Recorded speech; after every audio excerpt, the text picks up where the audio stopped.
Well, hello, UFL fans. Let's get into it. My top 8 rankings.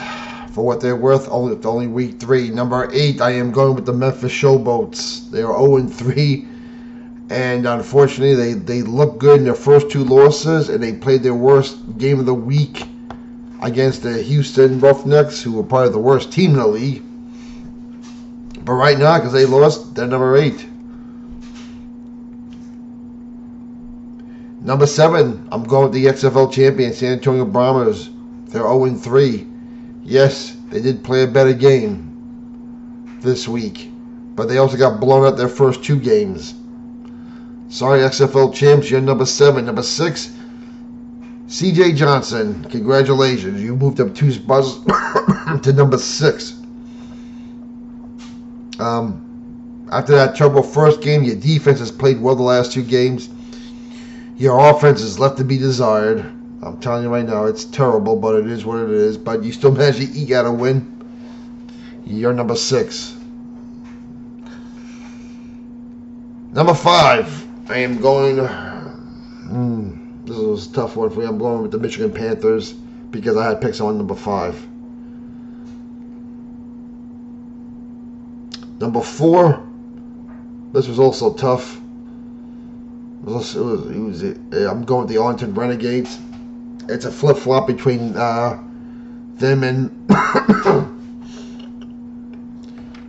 Michigan for the 3, 4, 5 spot. I had picked someone. I picked Michigan.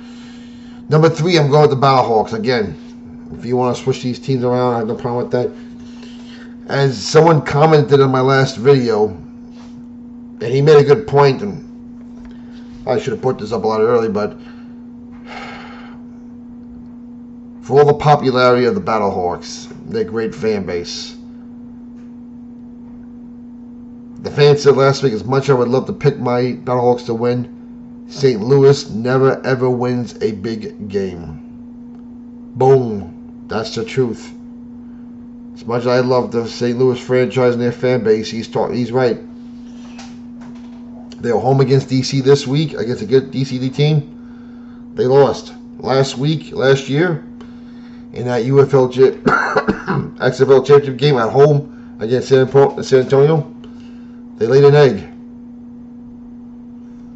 At Birmingham, they played a great game. It might have been the game of the year for the regular season. But Birmingham didn't manage to beat them. Again, road against the 2 defending champions at the time. I can't really fault for that. The year before, they lost both games to DC. They lost a big deciding game to Seattle. And if you go back to the Jonathan Hayes days in 2020, they couldn't win outside of St. Louis. So, if you wanted to flip those teams anyway from 3, 4, 5, I get it. Number 2, I am going with the Birmingham Stallions because they managed to win a game they had no business winning, which is what good teams do.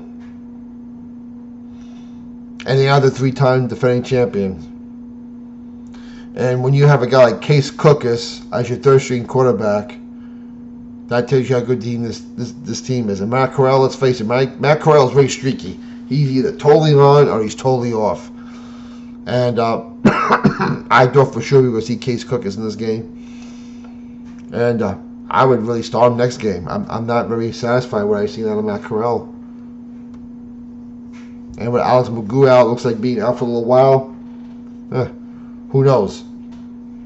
I think we will still see Case Cookus at some point during the season. But then number 2, of course, number 1, the 3-0 DC Defenders. They've now won a big game against the 3-time defending champion Stallions. They went to a hostile St. Louis environment and beat a Battlehawk team. And they beat a much improved Memphis team when it didn't look good. So they're the only defeated team. They're number 1. Let's talk about the ratings now. The Arlington Birmingham game on Fox on Friday night. 682,000 people. The highest game, rated Friday night game of the 3 so far. And I shouldn't be surprised because there was no competition. really that Friday night. Now, Saturday, the game on ESPN between Houston and Memphis. Oh boy, 295,000.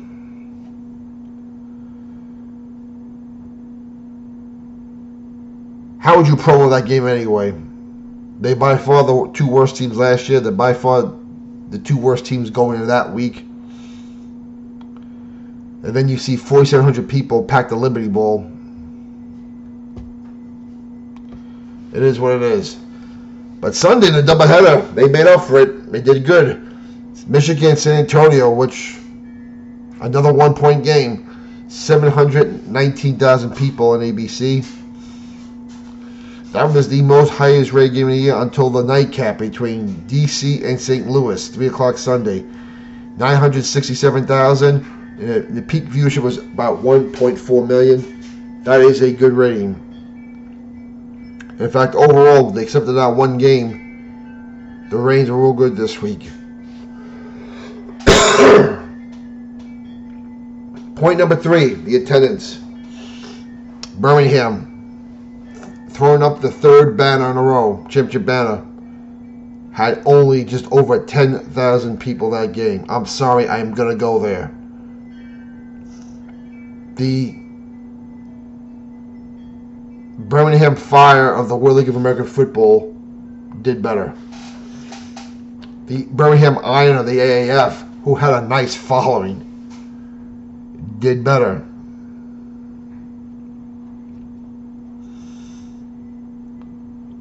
I know there were storms that day, but it looked like the weather that night was pretty nice. To only get only 10,000 people that game, I'm sorry, that is super disappointing for a 3-time defending champion. Birmingham Stallions are the best spring football team of all time. When you win 3 in a row, that makes you a good team. The closest one after that would probably be the 1980 Philadelphia/Baltimore Stars, who went to the championship game 3 years in a row and won 2 of them. But this is the best spring football team of all time, and you can only barely crack 10,000 people on a Friday night game when the weather was nice. I'm sorry, it's disappointing. The Memphis game, they went from 4,300 the week before to 4,700. Yes, plus 400 more people, but my goodness, they have a problem in Memphis. The weather was nice. That was a winnable game, and it was a good game. It was a 1-point game. Only 4,700 people. I don't need to say anything. The number says what it says. It's terrible.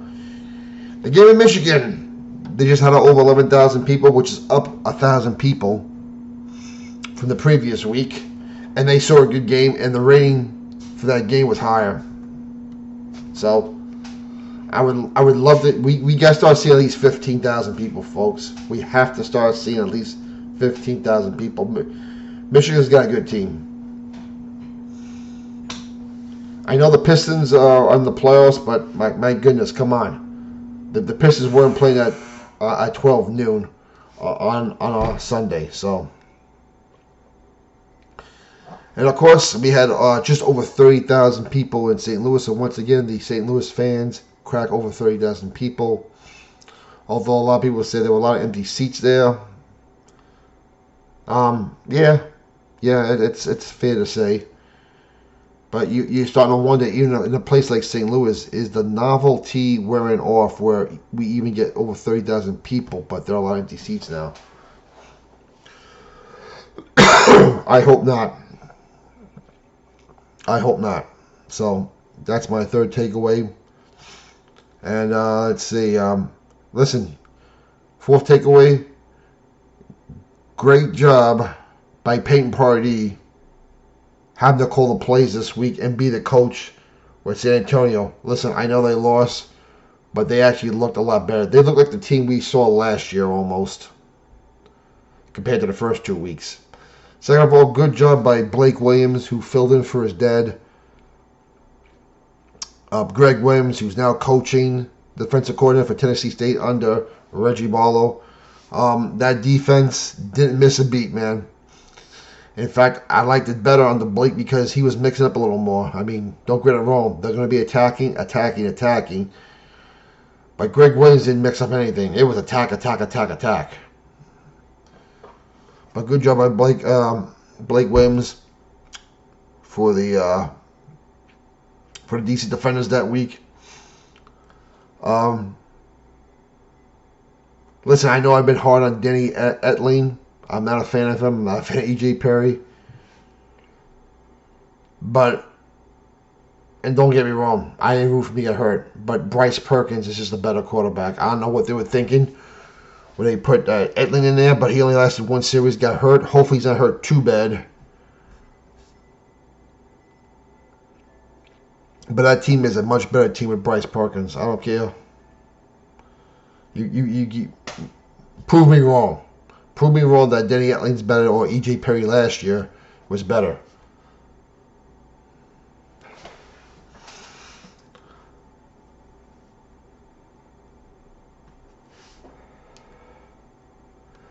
Arlington is going to kick themselves hard because Arlington dominated that game the whole game. But when they needed to score, they didn't. And Arlington should be 3-0 right now with the Defenders. So they're going to go back and look at this videotape, and they're going to say, my goodness, how did we lose this game? And listen, that is a legit argument. But Birmingham being a championship team, they found a way to win. Tip your hat to them. But Arlington won a couple of years ago, so they're no stranger. C.J. Johnson's team, Houston, they've looked I don't know how he's getting the rally, but I mean, I have to give credit where credit's due. They haven't quit playing for him. The defense has responded. The offense is trying to show life, but I think they need to go to a hurry up.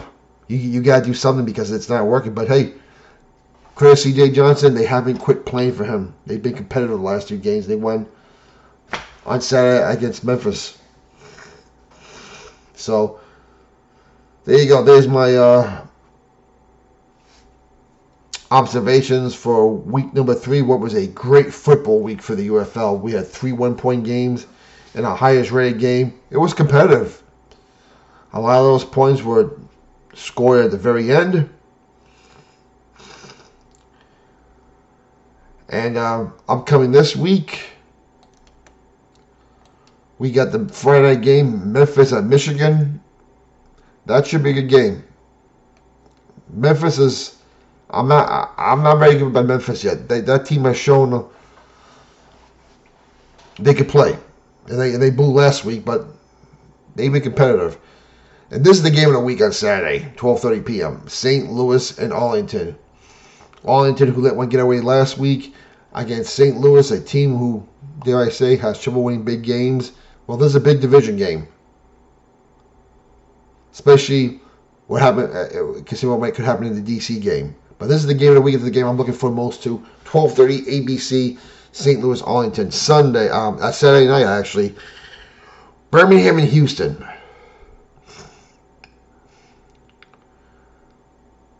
And I'm going to say this game has a chance to be competitive. The Birmingham cannot run the ball. The Houston Roughnecks defense has been playing well. So I don't see Birmingham pushing this team around the field. I really don't. So we have a good game there. And, of course, the Sunday Easter game, which could be a ratings killer right there. San Antonio 0-3 against a 3-0 DC Defenders team. So that's what you have looking forward to for week 4 on the Easter week. Let me know what you think. What were your observations? And for the love of football, we'll talk to you later.